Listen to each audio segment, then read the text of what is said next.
Hello everyone, Craig Warrack here with a showcase of another of my custom Marvel Legends action figures, and today I bring you Swarm.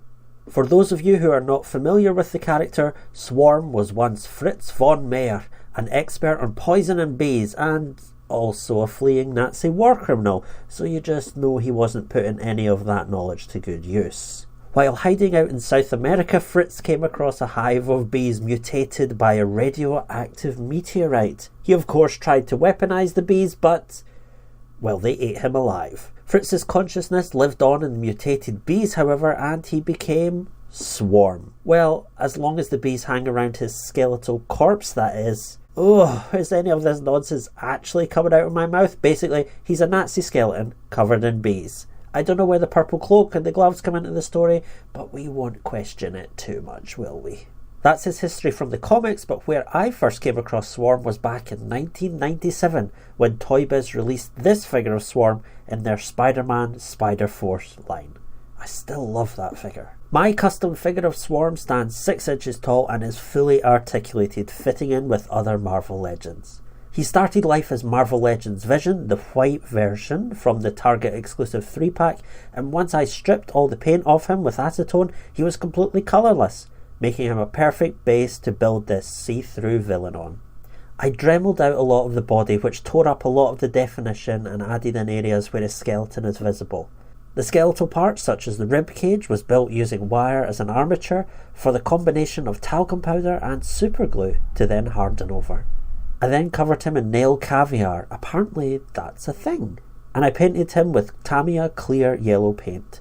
A few dry brushes and some detail work later, and that was him done. He has swappable heads, so he can be in full-on Swarm mode, or reveal his secret skeletal form complete with articulating jaw.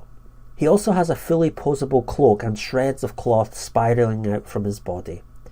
Any budding customizers who want to know about how I make these articulated capes, head on over to my vlog number 6 video where, about 5 minutes in, I walk you through how I make these.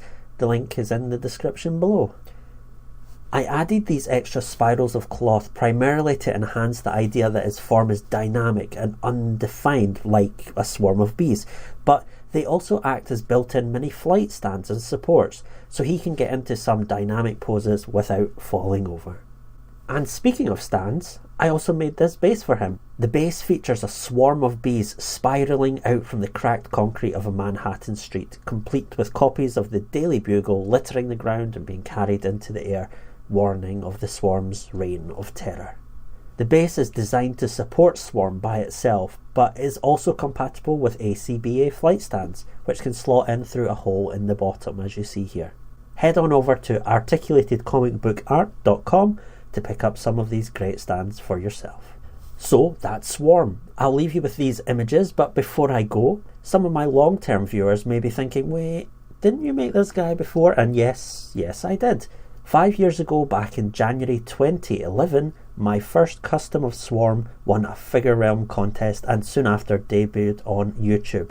I've always liked that figure, so when I thought about revisiting one of my older customs just to see how I would do it differently now, this guy seemed like a good challenge to take on for his 5-year anniversary. I hope you guys like him, and I'll see you next time.